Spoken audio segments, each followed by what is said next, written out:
Welcome to True Crime Garage. Wherever you are, whatever you are doing, thanks for listening. I'm your host, Nick, and with me, as always, is a man who is never quitting, just like Jason Witten. He is the captain. But if you send me beer, I'm always smitten. It's good to be seen, and it's good to see you. Thanks for listening. Thanks for telling a friend.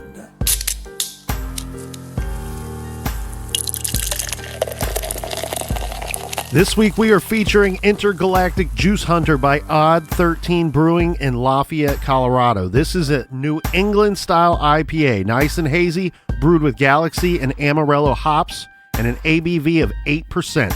Garage grade 4 out of 5 bottle caps, and this out-of-this-world beer was brought to us by these extraordinary stars right here. First up, we have a nice jib cheers to Kelsey in Portland, Oregon. And a big shout out to Christian in Covina, California. Next up, we have a cheers to Jessa and Nick in Madison, Wisconsin. And a big we like your jib to Lawrence in Surf City, North Carolina. And here's a round from Stephanie and Tim in Plantation, Florida, and their friend Michelle. And last but certainly not least, we have Daniel and Patricia in Bangor, Maine. So thanks to everybody for going to truecrimegarage.com and helping us out with this week's beer fund. And for all of our old episodes, check us out on the Stitcher app. They're free. Download the Stitcher app.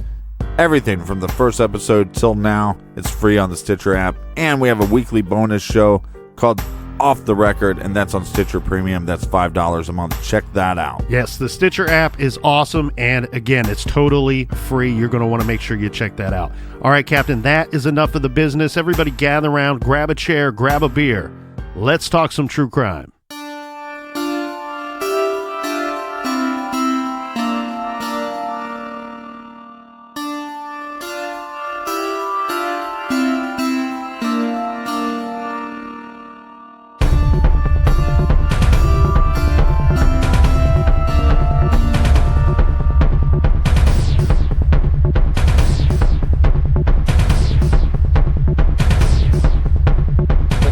New information on the death of a local cyclist who went missing last Thursday in the Palmer Lake area. El Paso County Sheriff's investigators have upgraded the death of Tim Watkins to a homicide, and they've just told News 5 he was shot to death.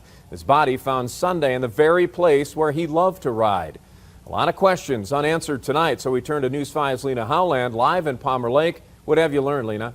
In the heart of Palmer Lake, this news has everyone on edge here tonight with a strong warning from the sheriff's office to remain vigilant. And it's a small town. You feel safe in a town like this. That's why people move here. That feeling of safety in the far distance for neighbors like David Tenace, who has lived here in the Palmer Lake area for 4 years now. A little bit scary just to think about if somebody would ambush you or, who knows what could happen. And the kids, just playing in the neighborhood in general, that's scary to know. The body of his friendly and well-known neighbor, 60-year-old Tim Watkins, was found by a civilian in the Mount Herman area on Sunday morning. Search and rescue crews had found his shoe and bike nearby the day before, but the search was called off when the sun went down. Today, though, this death investigation upgraded to a homicide. It was very surprising, especially for an area like this where everybody walks around and kids bike around all the time, and we've never really had to worry about something like this before. Now, 12-year-old Amelia Tenace has taken a break from her bike and a break from being outside. Now, me and my friends are too afraid to go on bike rides anymore because since nobody was found yet, it's really scary. I just think it's really sad and heartbreaking to hear that, because that doesn't happen up here very often at all. Watkins' body was found in a popular recreation area used by a lot of people. Our family goes up there with our dog and we take hikes, and it's a beautiful area, and our school does cross-country runs up there, so the kids are up there. It's a great trail, but sad to know that could be a possibility of what happened up there. And with no suspects right now, the sheriff's office is asking the community to remain on higher alert. If they see anything out of the ordinary, to please give the sheriff's office a call. No tip is too small. Even if you think it is irrelevant, please let us decide that. Again, the sheriff's office says vigilance is key here. If you see anything suspicious or out of the ordinary in your neighborhood, you are asked to contact them right away. Again, there is no suspect information at this time. For now, watching out for you in Palmer Lake. Lena Howland, News 5. Lena, thanks. And friends of his turned out at the Red Rocks open space tonight for a final ride for Tim, as they called it. A mechanic by trade, but described by his friends as a great guy, vibrant personality, someone who would do anything for you. And one of his closest friends recalled for us the last conversation he had with Tim. We were planning to do a ride, one of his favorite rides. It's called the airplane ride, and actually rides up Limbaugh Canyon towards an old wrecked airplane. And unfortunately, we never made that happen. And just kind of reminded me when to make plans with someone, if it's important, just do it while you can. Our thoughts with Tim's family and friends tonight during this difficult time. We will continue to track the investigation, bring you updates on air and online at KOAA.com.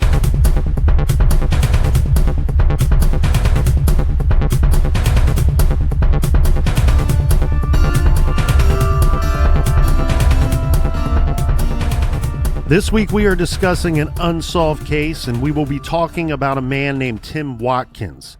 Now, each week we take on a new case, and in doing so, essentially we are taking a glimpse into someone's life, their family's lives, as well as friends in the community. This week, when looking into Tim Watkins' life and learning about him, I learned, had I lived in that area in Palmer Lake, Colorado, I feel like Tim would have been a guy that I would have liked and found quite interesting. I'm always intrigued by people that are pretty hardcore into their hobbies. Yeah, and Tim was 60, but he did not look 60 at all. He looked easily in his 40s. Yes, and extremely physically fit. Mm-hmm. Now, the day in question, it was a warm Thursday morning in September when Tim Watkins, as you said, age 60, he sets out on his regular ride in Palmer Lake, Colorado. Palmer Lake and its nearby town of Monument are about 20 miles outside of Colorado Springs. It's a conservative, military-oriented city that is home to a U.S. Air Force Academy. To say that Tim was an experienced mountain biker is like saying Tom Brady played a little football. Yeah. Tim's life was mountain biking. At one time, Tim owned and operated a well-known bike shop in the area, and he actually helped to create and maintain the bike trail network that carved through the rugged, hilly terrain of Mount Hermon, connecting Monument, Palmer Lake, and the surrounding woodlands and canyons. Tim and his buddies even felled trees to create makeshift bike bridges over Monument Creek. Tim was the person responsible for drawing the most popular map of the bike trail network, and some trails bore his name. Tim and his wife lived just a few blocks from the trail network that crisscrossed Pike and San Isabel National Forest. On this day, Tim set out up the steady ascending Mount Hermon Road, which is not a paved highway, but an unpaved 2-lane track. Now, we know which way he went because at some point on Mount Hermon Road in the hills above Monument, Tim's phone butt dialed a friend, and Tim had to stop his ride and say hello. This is the last known conversation anyone had with Tim Watkins. So who is Tim Watkins? Well, Tim was born on November 17th, 1956 in Fort Collins, Colorado, and moved to Palmer Lake when he was very young. As a kid, he raced around his hometown on his dad's black Relay 3-speed. At college, he earned a degree in education. Afterward, he worked in the ski patrol. Tim loved adventure. He loved everything outdoors. He spent a lot of time learning survival skills, hunting and fishing. Most of these skills he learned from his father, Virgil. Tim and his first wife had 2 kids together, and they had their kids when they were quite young. Ariel and Isaac were very close to their father, even though Tim and his first wife divorced back in 1993. Tim started his bike shop, Balanced Rock Bike and Ski in Monument, around the year 2000 with his second wife.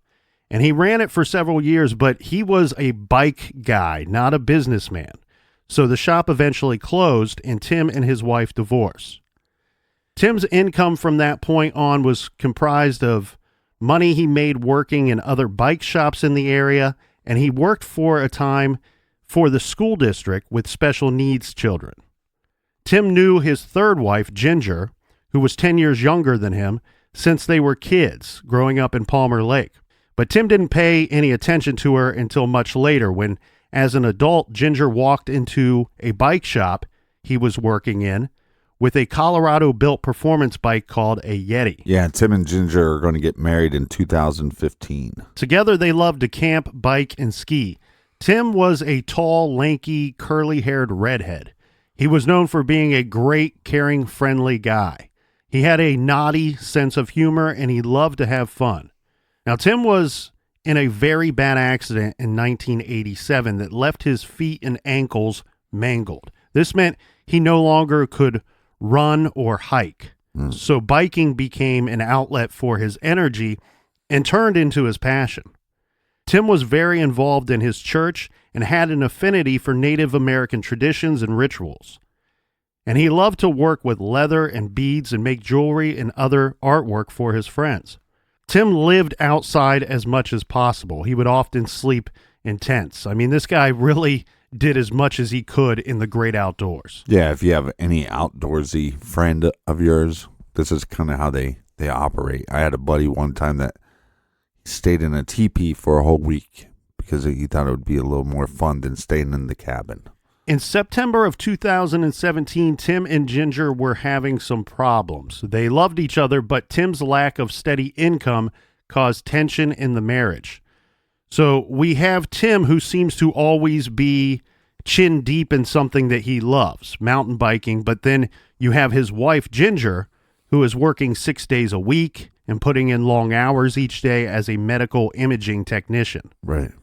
In recent weeks, she told Tim that she needed a break, and she actually asked him to move out for a while. Tim took to sleeping in his car at various trailheads and living in a tent. Tim at some point told his son, Isaac, that he was very depressed, and that if it weren't for his kids, he might contemplate suicide. Tim was also suffering from memory loss that was getting worse and worse, and this was very frustrating for him. For those of you who've watched Season 3 of True Detective, you know what we're talking about here. Mm-hmm. On the day before he disappeared, Tim asked Ginger if he could come home. See, the next day was her birthday, and he wanted to spend that day with her. Ginger said yes, and he spent the night at the couple's house. The two made plans to celebrate their upcoming anniversary, which I believe was just a few days after her birthday. The next morning, Thursday, September 14th, Ginger left for work, and Tim set out, we believe, around 10:30 a.m. on a bike ride. He had the single phone conversation around 11 a.m. with the friend that he accidentally called, and after that, no one heard from him. Now, Ginger returned from work around 8:30 p.m., expecting a small birthday celebration with her husband. She noticed that Tim and his bike were gone, but his car was in the driveway. Now, knowing that Tim he still wouldn't be riding at this time because he had notoriously bad night vision. Right. So she texts him, but she gets no response. Assuming he was with either his parents or his son, Ginger fell asleep. You know, mind you, she's just put in a very long day at work. Right. She woke up at 6 a.m. the next morning to find that Tim was still unheard from. After sending yet another unanswered text, she left for work. Around 10 a.m., she called the Old Town Bike Shop in Colorado Springs to see if Tim had showed up for work. He had not. Ginger knew that this was extremely unlike Tim. A few hours later, Isaac Watkins called, asking if she knew where his dad was. Now, Ginger began to be very worried at this point. Mm-hmm. She called the Palmer Lake Police Department, but was told by Chief Jason Vanderpool that Tim's disappearance didn't rise to the criteria for a missing persons report until Saturday, after 48 hours had elapsed. Right. Well, a grown man goes off on his own, and he's riding his bike. We don't know where he's going. Maybe he wanted it to be missing. Yeah, and you know what? If the police chief is getting the full story when she calls in panicking, saying, hey, I haven't seen my husband in quite some time. Right. If he knows that the marriage was having some issues, mm-hmm. and also if he knows that Tim is an outdoor guy who has been known, especially in the past few weeks, to sleep in his car or sleep in a tent. This is not really going to, I have to agree with the chief here. This doesn't really rise to the criteria of we should panic and this is a missing person. But the red flag for me would be the memory loss. Yes. And very true. But if that is not played heavily onto the chief, then what is he supposed to do? Right. Well, Ginger and Isaac, they were not going to stop looking for their, Ginger's husband and Isaac's father. And actually, Isaac began searching the hills above Palmer Lake. This is where he thought his father had likely gone by himself. Isaac worried that his father may have actually carried through on his thoughts of suicide. Remember, they had this conversation at some point. On Saturday, Ginger made a public plea on Facebook to help find Tim. Pretty much everyone in the area, and certainly everyone even remotely connected to the biking community, they knew and they liked Tim. So 60 people gathered at the Palmer Lake Town Hall and organized grid searches among the network of trails. From there, 11 private search parties set out, fanning out over several square miles of forest. And around 2 p.m., one of the searchers is going to find a shoe. Yeah, this is near the entrance to the popular Limbaugh Trail, which leads into Limbaugh Canyon, one of Tim's favorite places to ride, and a trail that he helped construct. The shoe was found on the side of Mount Herman Road near a beer can, and it was Tim's size. The shoe found was a size 42 Pearl Izumi bike shoe, and I apologize to the bike enthusiast if I mispronounced that brand name. It's the kind of shoe that clips into the bike pedals. Yeah. So for those who don't know, these are special shoes designed to help the rider rotate the pedals more efficiently. While the shoes fasten to the pedals, they aren't designed for actual walking. No, these would be very difficult to walk in. But what I could find definitively was that for Tim, it's believed for Tim, who had disfigured feet because of the accident, walking in the shoe would have been preferable to attempting to walk or run in his bare feet. Okay. So finding the shoe is not a great sign. Later, other volunteers spotted some items scattered up near Mount Herman Road, about a half-mile northwest from the shoe.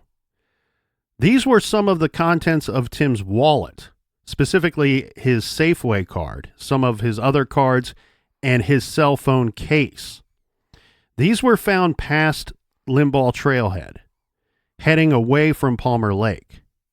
Then another team spotted Tim's bike off a trail. This titanium bike was specifically designed for Tim by his longtime friend Jeff Tessier. Right. But a lot of people that are really deep into this hobby will have a custom bike just for themselves. Yes, and this one was unique as it was custom built for Tim Watkins.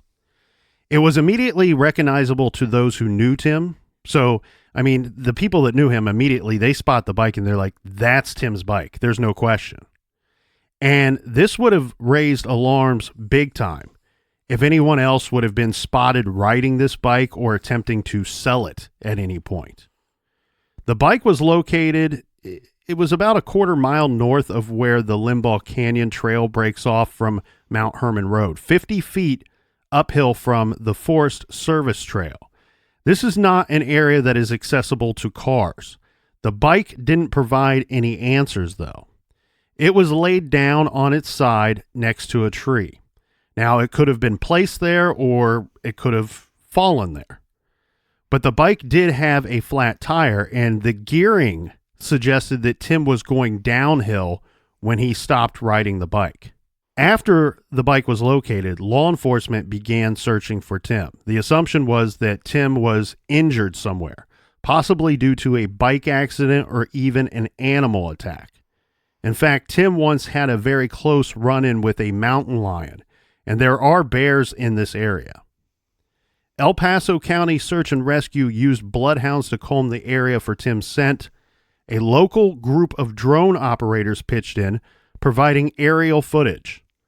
Through Saturday night, searchers and volunteers found nothing else. So well over 48 hours since anyone has last seen or spoke to Tim, Well, I mean, you're actually over the 60-hour mark by this point. Right. And now we have found Tim's bike and a lot of his belongings, but still no Tim. Yeah, not good. The next day on Sunday, around 11:45 a.m., Tim was found dead. They found the body not 50 feet from where his bike was found and 40 yards west of the mouth of the Limbaugh Canyon Trail. Initially, searchers missed finding him. They were in that area. Tim's body was found lying in a shallow 4-foot by 3-foot old mineral prospector's hole.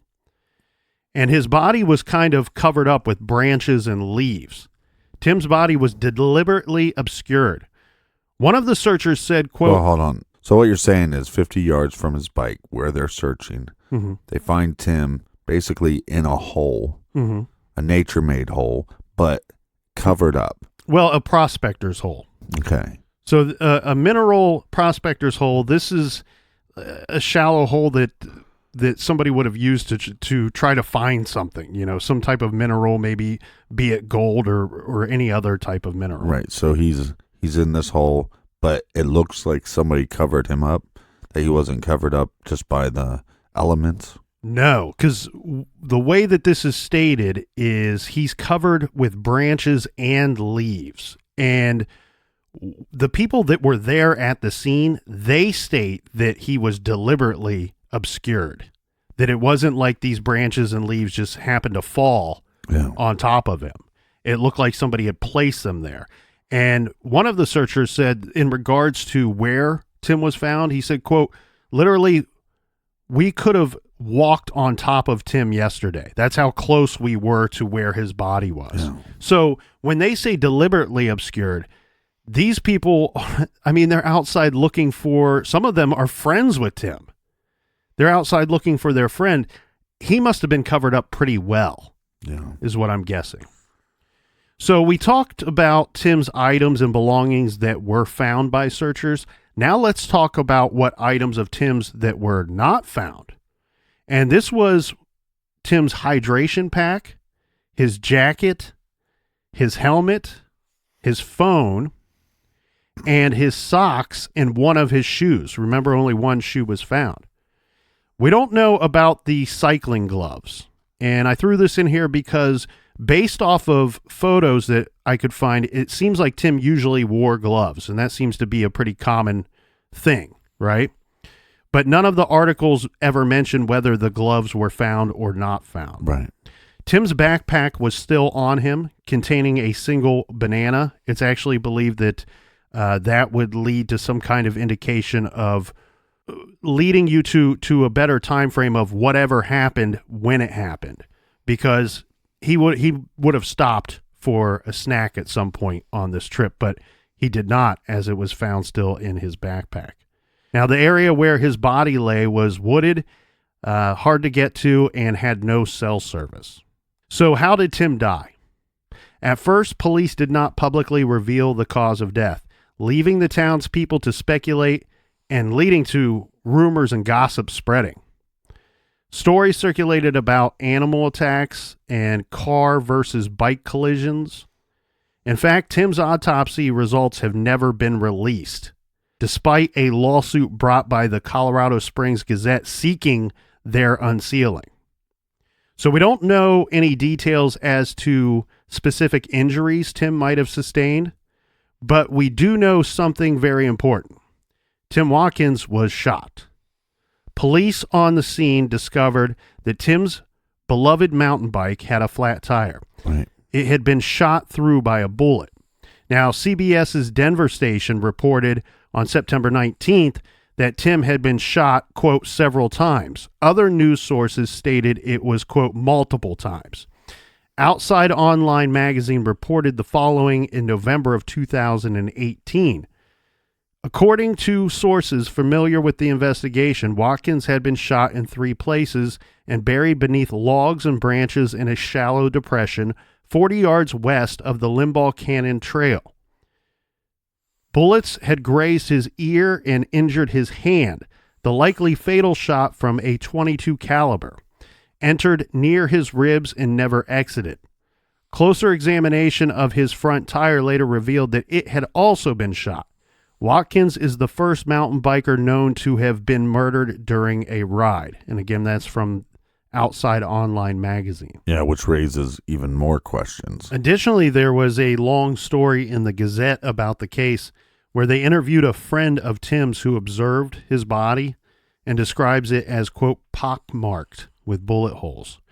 But the El Paso County Sheriff has never confirmed the number of bullet holes or that a .22 was used. Right. The bullet that went into Tim's torso was removed and examined for potential ballistics matches, but it was determined that the bullet was too mangled to be usable for these type of tests. And of course, since the shooting occurred in the great outdoors, it was difficult, if not impossible, for investigators to find any shell casings. Now, if they did find any casings, they aren't telling us. But what investigators saw, the shot-out bike tire, the bullet-ridden body hidden in a depression and covered with foliage, was enough for Tim Watkins' death to be declared a homicide. The hiking, biking, camping, and generally outdoorsy community around Mount Hermon was shocked and terrified by the news that one of their own had been mowed down while doing what they loved, riding his bike.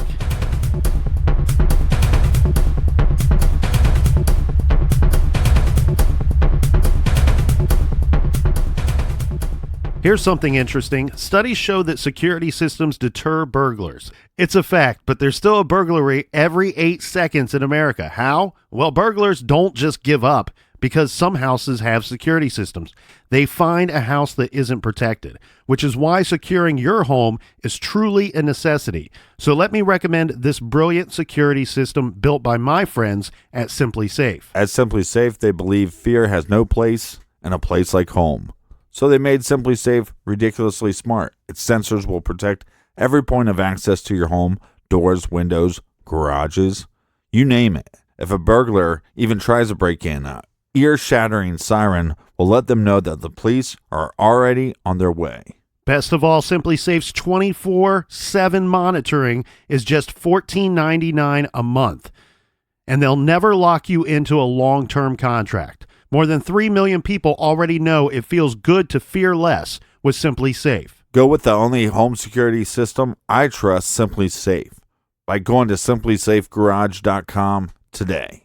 That's simplysafegarage.com for the home security I trust. That's simplysafegarage.com. If there is something interfering with your happiness or preventing you from achieving your goals, BetterHelp Online Counseling can help. BetterHelp offers licensed professional counselors who are specialized in issues such as depression, anxiety, relationships, trauma, anger, family conflicts, LGBT matters, grief, self-esteem, and more. Connect with a professional counselor in a safe and private online environment and get help at your own time and at your own pace. Anything you share is confidential, and it's so convenient you can schedule secure video or phone sessions as well as chat and text with your therapist. If for some reason you're not happy with your counselor, you can request a new one at any time for no additional charge. I really believe in talk therapy, and that's why I love BetterHelp. But best of all, it's a truly affordable option. True Crime Garage listeners even get 10% off your first month with discount code GARAGE. So why not get started today? Go to betterhelp.com/garage. Then simply fill out a questionnaire to help them assess your needs and get matched with a counselor you'll love. That's betterhelp.com/garage. Tell them the captain sent you. Support for today's show comes from Away, luggage that is at home on the road and carries you forward, making your trip a little easier. You're going to love Away. You want to check out their luggage. It is fantastic. They use high-quality materials like premium German polycarbonate, and selling directly to you, Away is able to offer resistant, lightweight luggage at a much lower price. Yeah, choose from a variety of colors and 4 sizes: the carry-on, the bigger carry-on, the medium, or the large for extended stays. Both sizes of the carry-ons are able to charge all cell phones, tablets, anything that's powered by USB cord. And every Away suitcase features a TSA-approved combination lock built into the bag to prevent theft. Best of all, thanks to Away's lifetime warranty, if anything breaks, they'll fix it or replace it for you for life. I don't travel without my away luggage. In fact, I love my away luggage so much, I bought one for my mom who travels often for Christmas. So if you're buying one for mom, you know it's good stuff. You're going to love this thing. You're going to zip right through the airports with the 4 spinner wheels. I can't do 2 wheels ever again after having 4. Make sure you check out Away. And right now, for $20 off a suitcase, visit awaytravel.com/garage20 and use promo code garage20 during checkout. That's awaytravel.com/garage20 and use promo code garage20 during checkout for $20 off a suitcase.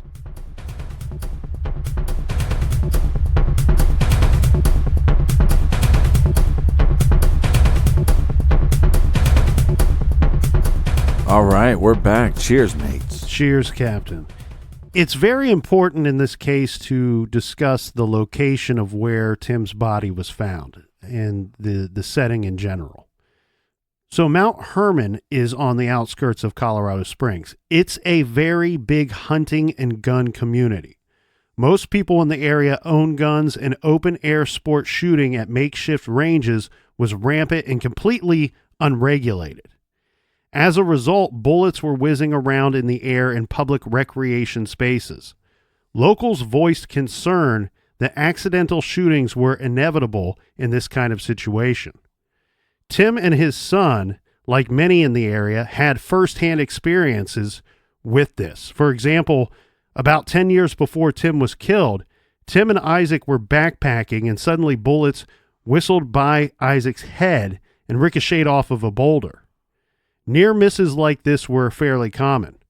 Other mountain bikers told stories of bullets hitting the trail in front of them as they navigated a narrow mountain bike trail. Right, so then you start wondering, in this case, is he accidentally hit by a bullet and then do they try to cover it up? Or is he hit where he's injured badly and then they, come up upon him, end his life, and then try to move him out of the way so he's not found? Yeah, it's pretty interesting.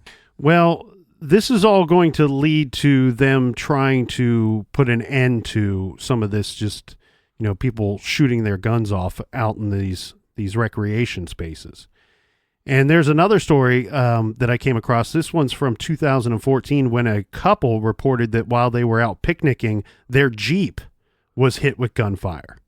So stories like this about close calls with unregulated gunfire, they did cause the Forest Service to finally ban recreational shooting in the Mount Hermon area. This took place later in 2014. The ban cited weekly complaints of bullets barely missing people and 911 reports of trail users being pinned down by gunfire. According to Outside Online magazine, within days of the ban's implementation, signs announcing the ban were peppered by gunfire, likely from protesting shooters. Right. Within weeks, Forest Service personnel issued about 80 warnings to people found shooting in defiance of the ban. Yeah, and this is strange to me because anybody that I know that owns a gun, they're very responsible with their guns, and they would not be shooting in areas that somebody could accidentally get hit.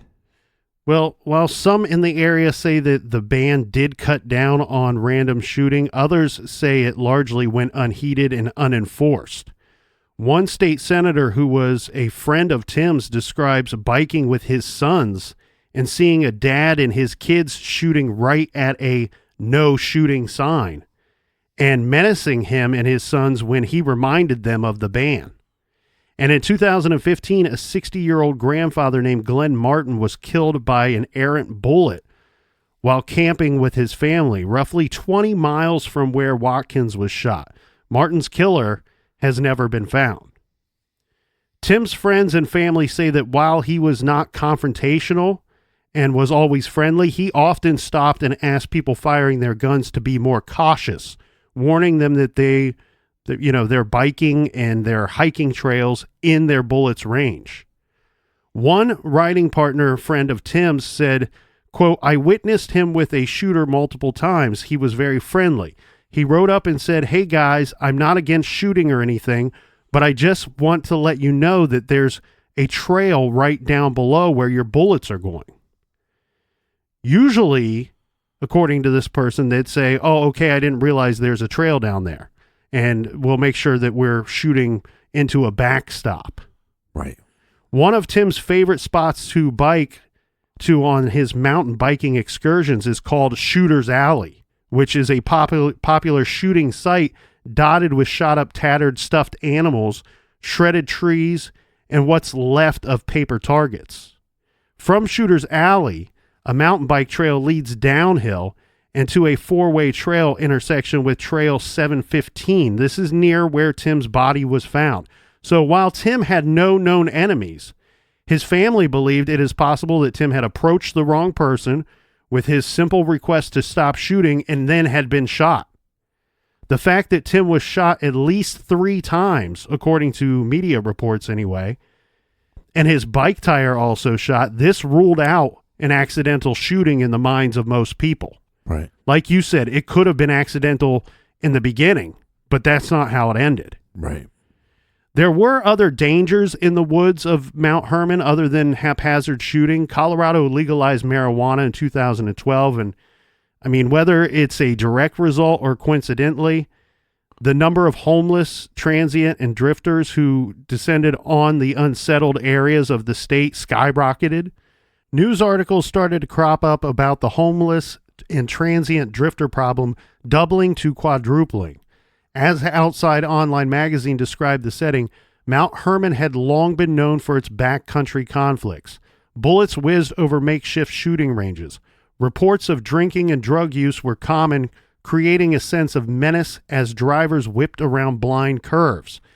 Even if the sound of gunshots have quieted, the sight of homeless camps have created their own tension.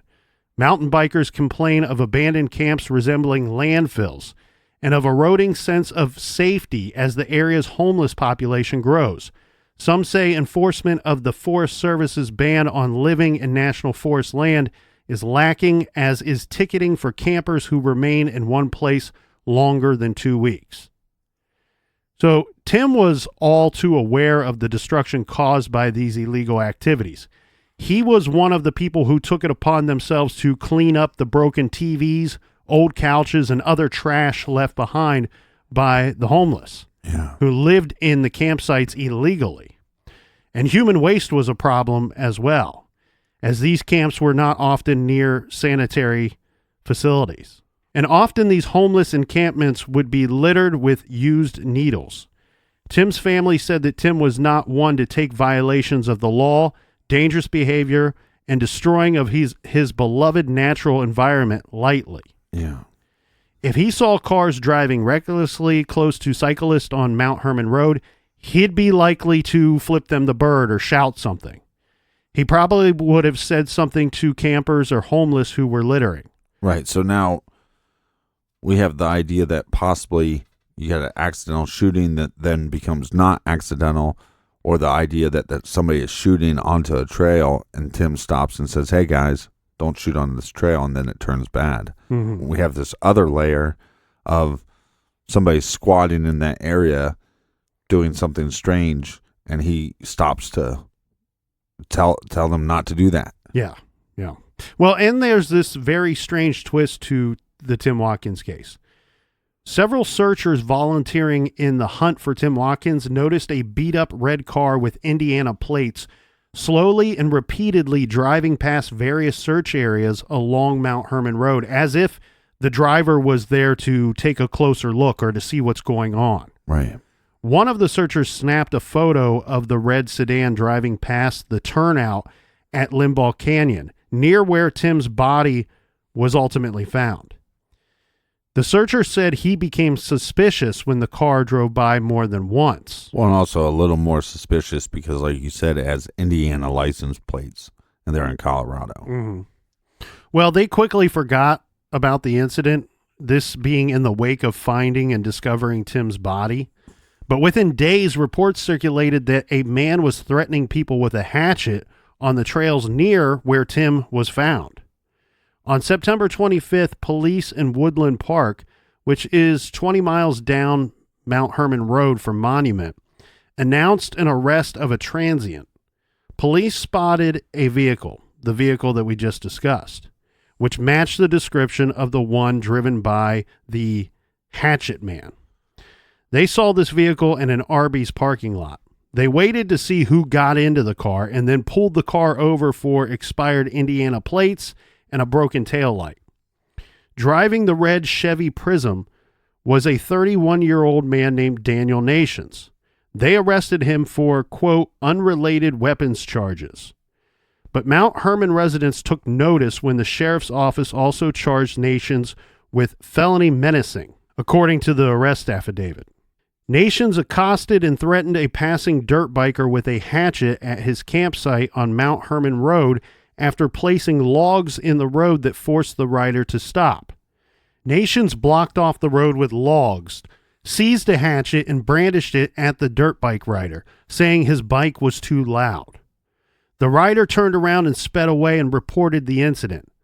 Officers searched Nations' car and found a hatchet and a .22 caliber rifle, possibly the same caliber bullet that killed Tim Watkins, although this has never been confirmed by law enforcement. Right. In addition to these formal charges, it seems that there were several other reports of threatened violence and menacing against Daniel Nations. For example, Detective Jason Darbyshire of El Paso County Sheriff's Office told Outside Online magazine that Nations acted aggressively during a road rage incident in Monument around the same time. Nations got out of his vehicle, confronted another driver, and ended up kicking and breaking their windshield. They added that the incident escalated very quickly. In addition, the media reported that several complaints had been filed about a man menacing mountain bikers with a hatchet. One friend of Tim's posted on a mountain biking forum that his son and some of his mountain biking buddies encountered a beat-up red four-door sedan in the road that drove off the road into the bushes, and when they stopped to see if the driver was okay, he came out at them with a hatchet. They reported the incident to the sheriff. Now, Nation's wife and 2 young children were with him at the time of his arrest, and a background check on Nations revealed that he had a criminal background, including felony convictions for domestic battery in front of a child and a sexual offense, both in Morgan County, Indiana. Nations also has convictions for indecent exposure and had habitual drunk driving in South Carolina. No. The report also notes that Nations was charged multiple times with domestic violence. Because of his felony history, Nations cannot legally own a firearm, but he seems to be in possession of one. Right. I mean, there's so many red flags here, not to mention that he's waving a hatchet around to bikers on a bike path. Mm-hmm. So police also charged him with felony possession of a firearm, and since the threats against hikers and bikers took place in El Paso County, police there charged him with felony menacing, reckless endangerment, assault, and trespassing. Finally, on October 10th, final charges on suspicion of failing to register as a sex offender were filed against Daniel Nations. Well, and he's checking a lot of boxes. So one, we have this guy that obviously something's wrong with him mentally. We have something happening with him as far as being a sex offender. He's from Indiana. He is attacking people on these hiking trails in the nature. Or threatening to attack people. Right. But I mean, look, if you set up logs so somebody has to stop so you can confront them, we're getting dangerous here. Mm-hmm. He has a gun on him. This guy has a history, and we have a case that's happening back in Indiana with 2 dead girls, and he kind of looks like the composite drawing. Mm-hmm. Yeah, that's what's weird about this portion of the Watkins case, because initially when Nations is picked up, he's actually picked up on possible suspicion of some kind of involvement in the Tim Watkins murder case. And then that quickly leads to the suspicion that he could have been involved in another much more prominent case. As you know, his mugshot is circulated from being picked up in Colorado. And then in the minds of many who see his mugshot say that he resembled a wanted suspect and resembled the composite sketch from the unsolved double homicide case known as the Delphi Murders case in Indiana. Now, Nations recently lived in Indiana. And of course, we covered the February 2017 Delphi Murders case back in May of 2017 in episodes 110 and 111. It seems so far ago. It does seem a very long time ago. So what do we know that could possibly tie Daniel Nations to that of the Delphi murders? Right. The murders of two young girls, Libby and Abby. So for one thing, it's his last known address in Indiana. It is not far from where the girls were found, about 60 miles. The girls were taken on a trail used for hiking and biking, similar to the case with Tim Watkins, and the people Nations threatened with his hatchet. Libby and Abby and Tim were all found in relatively inaccessible areas located off trails, the creek ravine for the girls and the canyon for Tim. Now, the cause of death in Liberty Germain's and Abigail Williams's case has never been officially released. We don't know if they were shot or whether a hatchet might have been involved, but whatever it is or whatever it was, in combination with the mugshot composite similarities of Daniel Nations, former residents in Indiana, and a criminal history, it was enough to make investigators in the Delphi murders fly to Colorado to interview Daniel Nations. It emerged in the media that Indiana State Police had actually been looking for Nations in connection, possibly in connection with the Delphi case, starting around July of 2017, when it was noted that Nations had failed to check in as a sex offender in Carroll County for more than 2 months. So he left for Colorado in May and failed to notify anyone that he was leaving the state of Indiana. In response to all the tips that the Indiana State Police received about Daniel Nations based on his mugshot, they released the following statement. We are aware of the arrest of the person in Colorado and are investigating to see if he could be a suspect in the Delphi double murder investigation. Please keep in mind the Indiana State Police has received more than 1,000 photos of persons alleged to be similar in appearance to the composite sketch of the Delphi person of interest. Right. Each and every one of these tips are investigated for any potential connection to our case. We will give the same attention to the person arrested in Colorado, but right now there is nothing that definitively connects this person to our investigation. All right, so just looking at the picture of Daniel's, the composite drawing, what's your initial thoughts on that? I think the way that I said this before when we've discussed it on Off the Record is I feel like the close-up mugshot of Daniel Nations does look to me like the composite sketch. There are some similarities there. However, I don't know that when in comparison to the picture of the bridge guy, which is ultimately what they're going to use to form their composite sketch of, I think he resembles the sketch, but I don't think he resembles the picture of the bridge guy. Does that make sense? Yeah. Okay. And I would agree. I mean, it seems like his build, because Daniel wasn't as big of a guy, but again, it's a picture from Snapchat that we don't really know.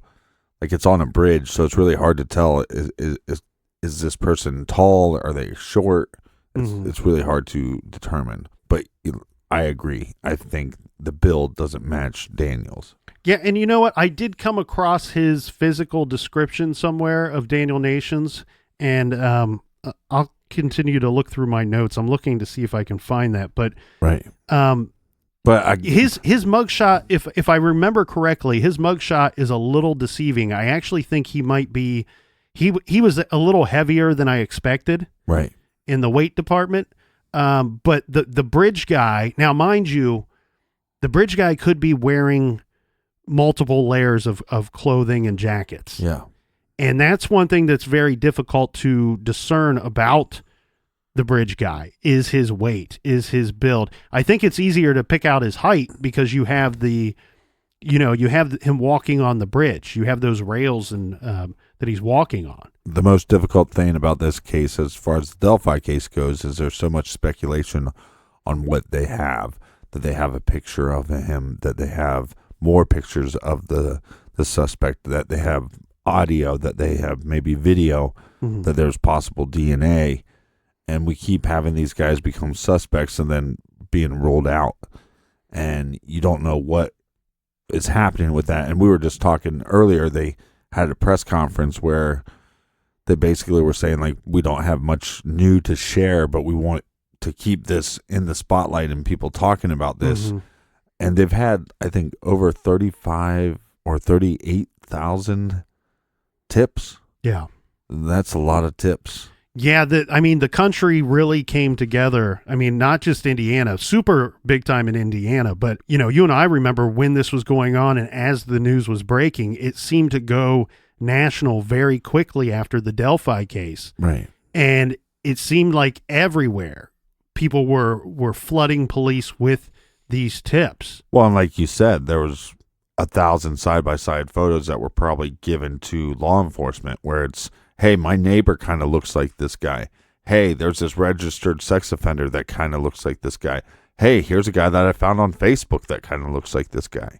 And other than that, it was just, this guy kind of looks like the drawing, but you have to have more than that. What's the criminal history? Right, and it's so much that, but also the suspicion here would be, so many times when we talk about profiles being released of the suspected offender in a case, be it a serial killer, be it a one-off murder, be it something as horrible and polarizing as the Delphi Murders case, they often state that they would believe that there would be a huge change in behavior by this person. And they tell the public, keep an eye out for that. Well, in this scenario, we have a guy that fled the whole state of Indiana. Yeah. I mean, that wouldn't be outside of the box of what they might be looking for. They reference so many times, you might want to question somebody who had recently sold a vehicle or recently changed certain habits or changed their facial, their appearance. But this guy, he doesn't not look like the Composite. And it's known that he fled the state of Indiana just within months after the murders. Well, and he didn't flee the state and just went into hiding. He is now having these acts of violence onto other people. The spokesperson, Jackie Kirby, with the El Paso County Sheriff's Office, admitted, quote, many similarities in the Watkins case and the Delphi murders, and was not denying a possible connection. She said police in Indiana have requested no further information be released to the public. Quote, they have asked us not to speak on their case, so I am not at liberty to elaborate on anything that's related to what happened in Indiana, said Kirby. The Indiana State Police investigators left Colorado without charging Daniel Nations in the Delphi murder case.